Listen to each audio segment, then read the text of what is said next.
अच्छा मुझे बताओ कि जब बांग्लादेश गई पहला शुरू के दिन कैसे गुजरे, क्या डिफरेंस तुम्हें दिखा बांग्लादेश और पाकिस्तान में?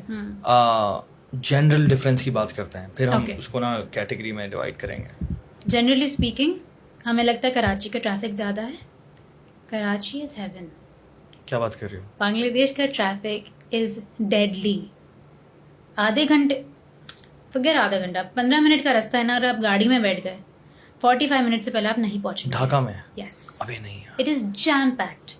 तो majority of the people they choose to take rickshaws and the rickshaws CNG वाले नहीं, सीएनजी को सीएनजी कहते हैं। They have those rickshaws which are really fun for me कि वो आगे बंदा साइकिल पे चला रहा होता है और पीछे दो लोग बैठे हुए होते हैं। तो it's fun that way, but majority of the people opt for that because आप गाड़ी में बैठे तो आप फंस गए। बहुत मेजर ट्रैफिक है। दूसरा मेजर डिफरेंस, पाकिस्तान में बारिश अगर हो जाए साल में एक आध दफ़ा, शहर डूब जाता है। इतनी सी बारिश होती है, शहर डूब जाता है। कराची में तो या कराची इज गॉन। ढाका में कुछ एरियाज हैं, देयर वाज अ टाइम वहाँ पे बारिश खासी होती है। There is a lot of monsoon बहुत रहता है व्हिच इज़ रियली गुड, क्योंकि गर्म बहुत है। बारिश होती है, ठंडा हो जाता है, फिर बारिश होती है, फिर ठंडा हो जाता है।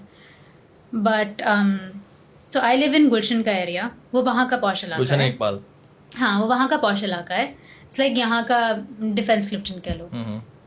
बारिश तूफानी भी होगी ना, 2 सेकंड बाद बाहर निकलोगे लगेगा कुछ नहीं है। There drainage system is great. बहुत अच्छी बात है। बट हाँ, अगर आप पुरान ढाका की तरफ जाएंगे, अंडर डेवलप्ड जगह जाएंगे, वहां पे ये होगा। एक दफा ऐसे सुनने में आया था कि पानी भर गया, घुटनों तक के टखनों तक पानी आया था। एंड पीपल लाइक कि क्या हो रहा है ना। तो मतलब सिस्टम अच्छा है भाई, बहुत अच्छा है। अच्छा है, कंपैरेटिवली बहुत अच्छा है। उनका इंफ्रास्ट्रक्चर अच्छा है, उनकी buildings are really nice. Road कैसे हैं? हाँ, रोड्स कंजस्टेड बहुत हैं, इसीलिए जो उनकी बिल्डिंग्स, पता है हमने 6-8 महीने बाद सर उठा के देखा तो यार बिल्डिंग्स तो बड़ी खूबसूरत हैं, लेकिन इतनी छोटी छोटी रोड्स हैं ना, it's like very it's small. तो आप ट्रैफिक में इतना फंसे रहते हो कि you don't really get the chance to appreciate the beauty much. अच्छा। या और ये फ्लाईओवर और अंडरपास इस तरह की चीजें, उनका पूरा एक इंफ्रास्ट्रक्चर। रिसेंटली उनका एक बड़ा ब्रिज खुला है। It's called the Padda bridge. It's written Padma, but that's how it's pronounced. It's called the Padda Bridge. तो उसने लोगों के लिए बहुत आसानी कर दी है because it connects the roads and stuff, and it's one of the biggest bridges they've got. So they are still developing, but Pakistan is way ahead, I will say. Crime? इस मामले में, yeah, that one thing. This I really appreciate over there. Crime rate मेरे experience में और जहाँ तक मैंने देखा है कराची के आगे बहुत कम है। It's a lot safer. मैं रात को 11 बजे भी जिम से अपने जिम के कपड़ों में पैदल घर आ जाती हूँ, एंड मुझे इतना सा भी डर नहीं लगता। कितना दूर है घर वहाँ से? A good 15 minutes walk. 15 minutes walk is a lot. मैं आराम से चिल में चलती फिरती अकेले घर आ जाती हूँ, and I don't feel the need कि यार मेरी चादर मेरे पास है कि नहीं, do I have a jacket, do I need to wrap myself up in something कि कोई आके हाथ ना लगा दे। No one gonna stare at you.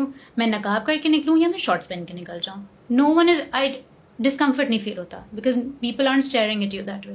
Compare to that, वो एक साल जो मुझे वो कंफर्ट मिला है ना, जब मैं वापस आई हूँ, मेरी सुबह 6 बजे की फ्लाइट थी, 8 बजे मैं अपने घर वालों के साथ नाश्ता करने उतरी। मैंने कहा मुझे हलवा पूरी खानी है।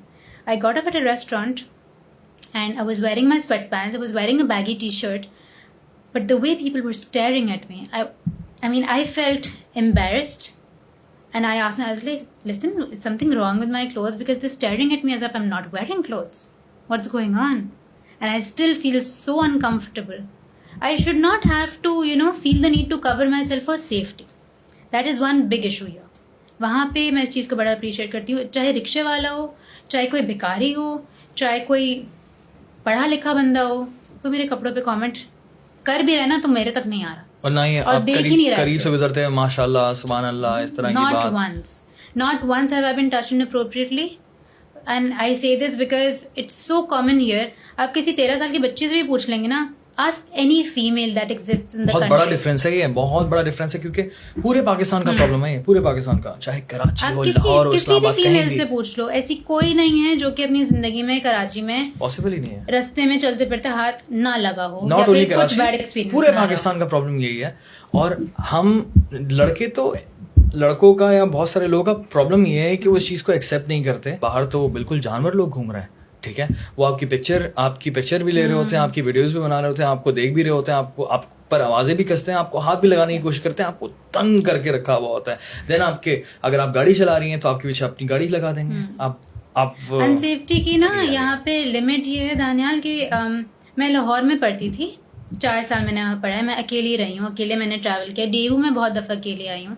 बट जब मैं डेवू में आती थी आई यूज़ टू मेक श्योर कि मैं अपने सर से पैर तक ना शॉल में बॉल बन के ऐसे बेड के कोने में ना सो जाती थी, किसी को पता ही ना चले मैं लड़की हूँ। वो मैंने अपनी सेफ्टी के लिए किया, क्योंकि मुझे पता है यार यहाँ पे ये सब कोई मुझे तंग कर सकता है, मैं डरी हुई भी होती थी। लेकिन उसके बावजूद once I woke up at 5 in the morning because someone was trying to grab me from behind my seat, and I got up and saw it was a पढ़ा लिखा कोई यूनिवर्सिटी गोइंग लड़का था, और वो सीट से पीछे हाथ डाल के पता नहीं मेरी कोनी पकड़ रहा था उसको क्या। एंड मैं इतनी नींद में थी, मैंने उसको मैंने नींद में गालियां दी, लेकिन मैंने पूरी बस में एक बंदा कोई कुछ नहीं बोला। And he just staring at me like what have I done, like what are you even trying to grab, what are you doing. उसके बाद से मैं डेवू के 18 घंटे के सफ़र में एक दफ़ा भी सो नहीं पाई, वरना मेरी आदत मैं ट्रैवलिंग में ना मैं 20 घंटे के लिए सो जाती थी, सो जाती थी मैं, और 20 घंटे बाद उठती थी कराची पहुँच के।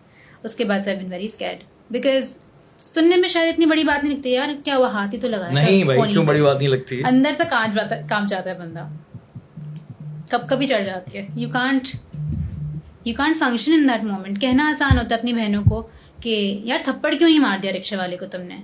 मेरे घर के नीचे रिक्शे वाले ने मुझे उतारा है, and he said something very inappropriate to me, and me being me it was a very expected reaction कि मैंने लगा देना था चमाट। एंड मामा वाज लाइक तुमने कुछ किया क्यों नहीं। मैं कहाँ रही थी सब खड़े होके, I didn't know what to do, I was just standing and staring at the guy. I didn't know what to do. और ये चीज़ कराची में नहीं सही हो रही है। I don't travel in a Kareem after dark. I shouldn't be scared for my life, right? That should not be the case. कोई तो शहर ऐसा हो पाकिस्तान में जहाँ हम उसको, देखो टाइम तो लगेगा चीज़ों को सही होने में, लेकिन कोई तो शहर ऐसा हो जो कि हम मिसाली तौर पर बोल सकें कि यार ये शहर है, यहाँ ऐसा होता नहीं है, और फिर किस तरह से उन्होंने इस मसले को ख़त्म किया है। हम tehsil to tehsil, district to district, district to district, tehsil से लेकर फिर शहरों तक जो है ना, इसको हम अप्लाई करें उस मसले को। लेकिन ये हर गाँव में, हर तहसील में, हर डिस्ट्रिक्ट में, हर शहर में ये मसला है। Tell me this, how will there ever be like proper change when the idea of consequences is not that obvious? Zahir Jafri, what was this guy's name? Zahir Jafar, सही नाम है। Zahir Jafri, yeah. He has been given a death sentence after how long? After a year. After a whole year. दोबारा से उसने उसके ऊपर जो है ना वो ले लिया है। What the hell? दोबारा अप्लाई करेगा वो, दोबारा You दूसरे really कोर्ट needed के a ऊपर। whole year to punish someone for beheading a human being? You needed a year to think about that? माना कि उसके अम्मा अब्बा पे क्या गुजर रही होगी, बट ऑनेस्टली स्पीकिंग उसने जो किया है उसको सीधा डेथ सेंटेंस देना भी आई थिंक इज बहुत, अगर उस पर it's nothing. He deserves to go through at least half of what he put that poor girl through.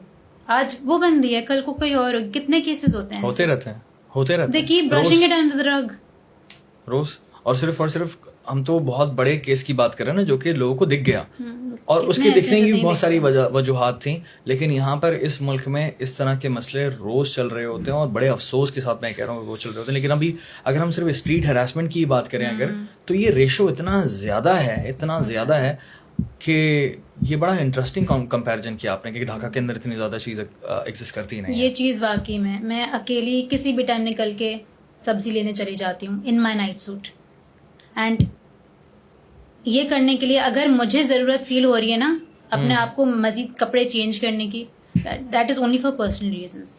ये नहीं है कि यार चौकीदार क्या बोलेगा, या चौकीदार कैसे देखेगा, या फिर सब्जी वाला कैसे देखेगा। सब मेरी शक्ल पर ही देख रहे होते हैं, किसी को कोई फ़र्क नहीं पड़ रहा मैंने पहना हुआ क्या है। मैं जो पहनती हूँ वो सिर्फ रीजंस मेरी हद तक ही होने चाहिए ना।